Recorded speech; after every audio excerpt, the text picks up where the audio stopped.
Biografi 4 Imam Mazhab. Yang pertama, Imam Hanafi. Riwayat hidup Imam Hanafi. Imam Abu Hanifah dikenal dengan sebutan Imam Hanafi, bernama asli Abu Hanifah Nu'man ibnu Tsabit al-Kufi, lahir di Irak Kufah pada tahun 80 Hijriah 699 Masehi. Ia hidup pada dua masa kekhalifahan Bani Umayyah Abdul Malik bin Marwan dan masa Bani Abbas Khalifah Al-Mansur. Digelar Abu Hanifah atau suci lurus karena kesungguhannya dalam beribadah sejak masa kecil, berakhlak mulia, serta menjauhi perbuatan dosa dan keji. Abu Hanifah memiliki seorang ayah bernama Sabit bin Jauti al-Farisi, sementara kakeknya merupakan penduduk Kabul, sebuah kota di Afghanistan. Ibu Abu Hanifah tidak terkenal di kalangan ahli-ahli sejarah, tetapi walau bagaimanapun ia menghormati dan sangat taat kepada ibunya. Keluarga Abu Hanifah sebenarnya adalah keluarga pedagang. Beliau sendiri sempat terlibat dalam urusan perdagangan, namun hanya sebentar sebelum beliau memutuskan perhatian pada soal-soal keilmuan. Imam Abu Hanifah dikenal sebagai orang yang sangat tekun dalam mempelajari ilmu. Sebagai gambaran, beliau pernah belajar fikih kepada ulama yang paling terpandang pada masa itu, yakni Humad bin Abu Sulaiman, tidak kurang dari 18 tahun lamanya. Setelah wafat gurunya, Imam Abu Hanifah kemudian mulai mengajar di banyak majelis ilmu di Kufah. Imam Abu Hanifah dikenal sangat rajin menuntut ilmu. Semua ilmu yang berkaitan dengan keagamaan dipelajari, mulai dari hukum agama hingga ilmu kalam. Beliau juga dikenal sebagai salah satu ulama yang memiliki tingkat kecerdasan yang tinggi. Sejak dari proses belajar hingga dikenal sebagai Imam Mazhab.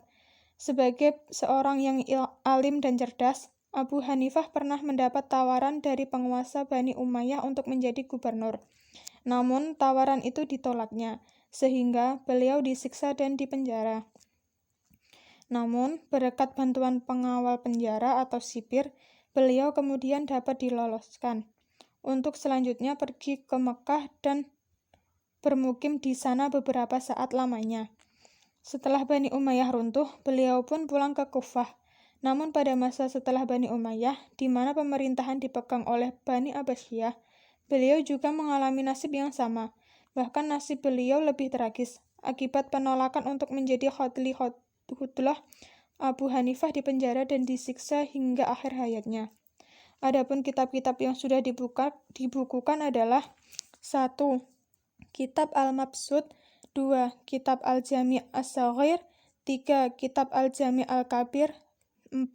Kitab Asy-Syara' As-Saghir, 5. Kitab Asy-Syar' Al-Kabir, 6. Kitab Az-Ziyadat, 7. Kitab Al-Faraid, 8. Kitab Asy-Syurut, 9. Fiqh Al-Akbar.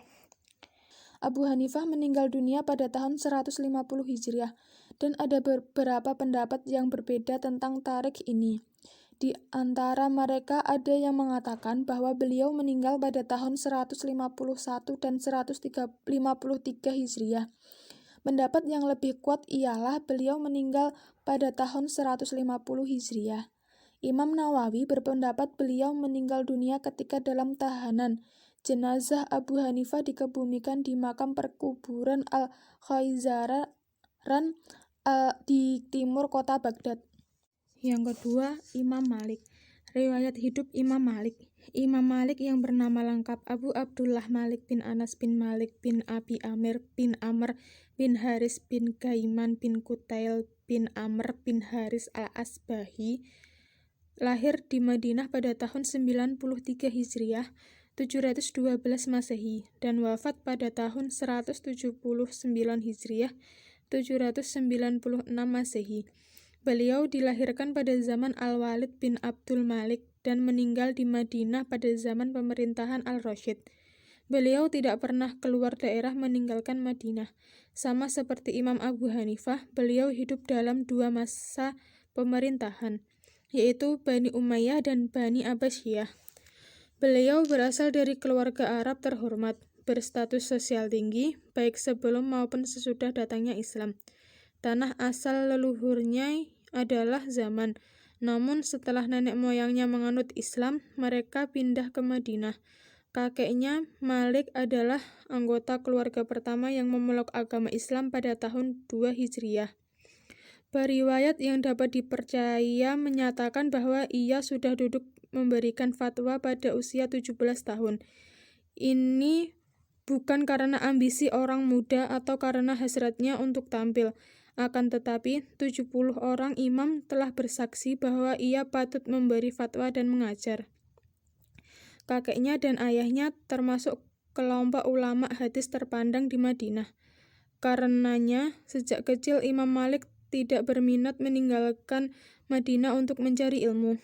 Ia merasa Madinah adalah kota dengan sumber ilmu yang berlimpah lewat kehadiran ulama-ulama besarnya. Setelah beliau mengerti dan memahami serta menguasai dasar-dasar ilmu pengetahuan agama Islam, khususnya masalah fikih dan hadis, maka beliau melakukan pengembangan pemikirannya dengan cara mendatangi para ulama di Masjidil Haram, mengadakan forum diskusi di Madinah maupun di kediamannya bersama murid-muridnya dan kegiatan lainnya yang bersifat diskusi atau bertukar pendapat dengan para ulama-ulama terkenal pada masa itu. Adapun karya-karya Imam Malik memiliki beberapa karya tulis yang terkenal di kalangan umat Islam, baik yang berbentuk buku maupun risalah. Karya utama beliau dalam bentuk buku yang dikenal sampai sekarang adalah Al-Muwatta. Kitab sang imam ini merupakan kumpulan hadis sahih dan amalan-amalan penduduk Madinah yang berkaitan dengan fikih. Setelah kitab atau buku, beliau juga pernah menulis beberapa risalah. Risalah fil Khodar, Risalah fi An-Nujum wa Manazili Al-Homar, Risalah fil Al-Ahdliyah, Risalah ila Abi Hasan Muhammad bin Mutarif, Risalah Juz'un fil At-Tafsir, Risalah Kitabu As-Sir, dan Risalatu ila Ar-Rasyid. Yang ketiga, Imam Syafi'i. Riwayat hidup Imam Syafi'i. Imam Syafi'i bernama Abu Abdullah Muhammad bin Idris bin Al-Abbas bin Utsman bin Syafi' bin As-Sa'ib bin Ubaid bin Abdu Yazid bin Hashim bin Al-Muttalib bin Abu Manaf bin Husay Al-Quraisy Al-Muttalibi As-Saifi Al-Hijazi Al-Maki. Beliau terhitung masih keluarga Rasulullah SAW yang keturunannya bertemu pada Abdu Manaf.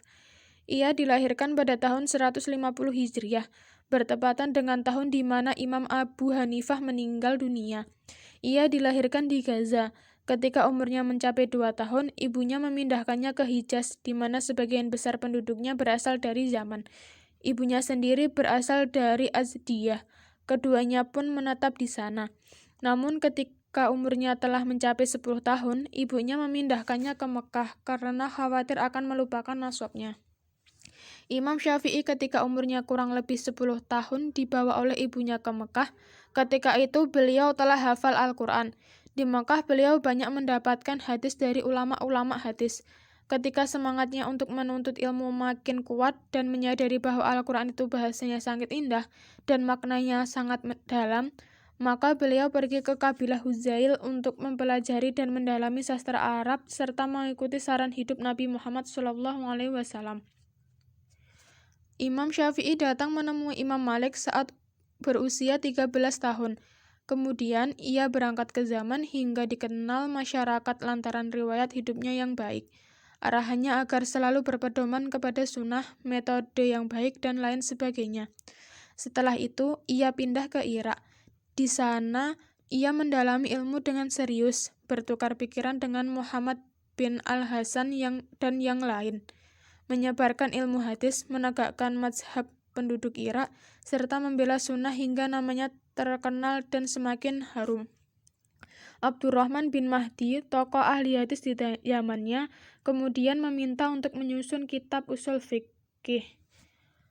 Meskipun menguasai hampir seluruh disiplin ilmu, Imam Syafi'i lebih dikenal sebagai ahli hadis dan hukum karena inti pemikirannya terfokus pada 2 cabang ilmu tersebut.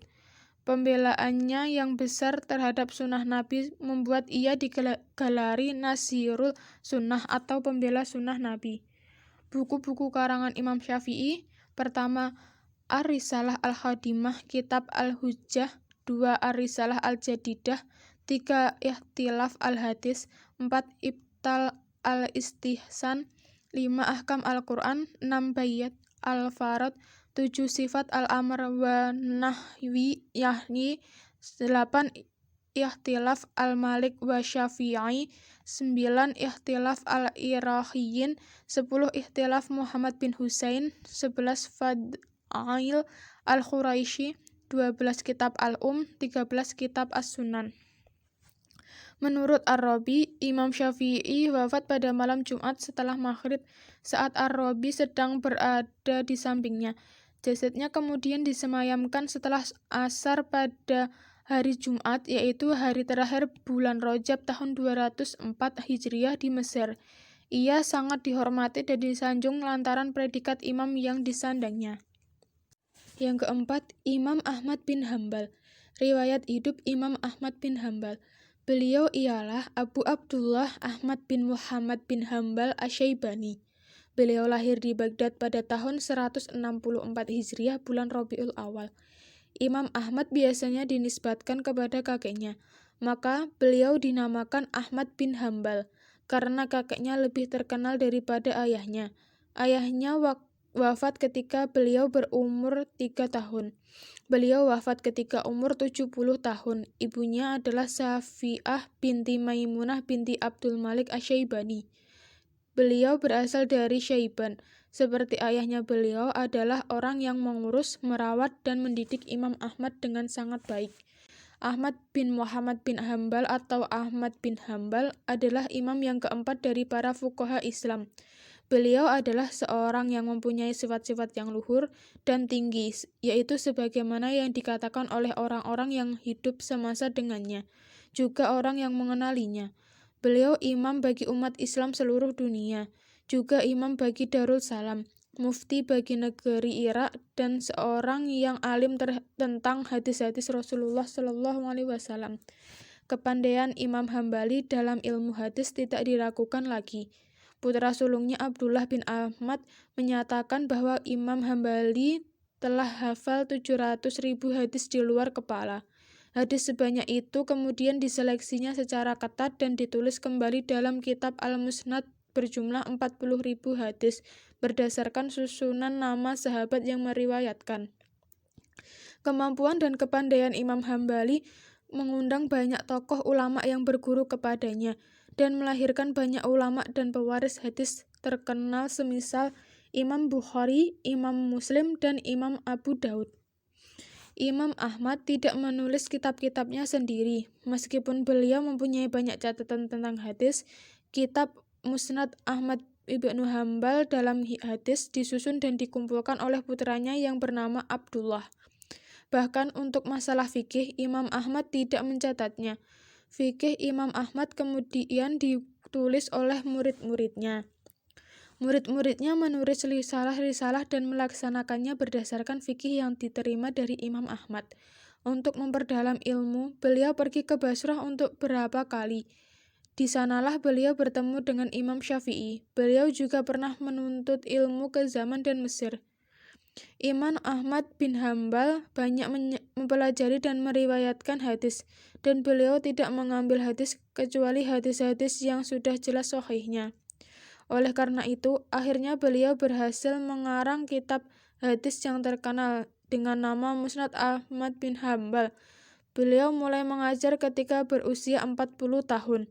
Sebagian besar karya beliau pun dicetak dan disebarluaskan agar bisa dimanfaatkan.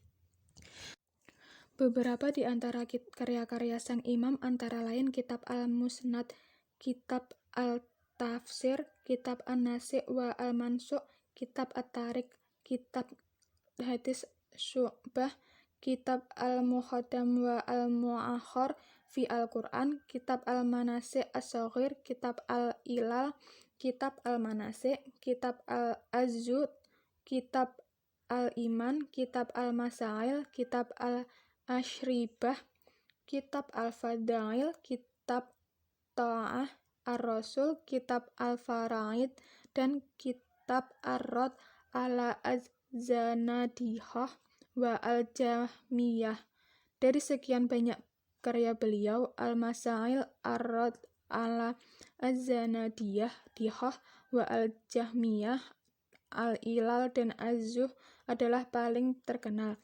Perjalanan hidup Imam Hambali yang penuh dengan derita dan luka tidak menggetarkan beliau untuk mencari ilmu dan membuat karya. Ahmad bin Hambal meninggal pada hari Jumat pagi tanggal 12 Rabiul Awal tahun 241 Hijriah atau 855 Masehi dalam usia 77 tahun. Dimakamkan di pemakaman Babhar di kota Baghdad.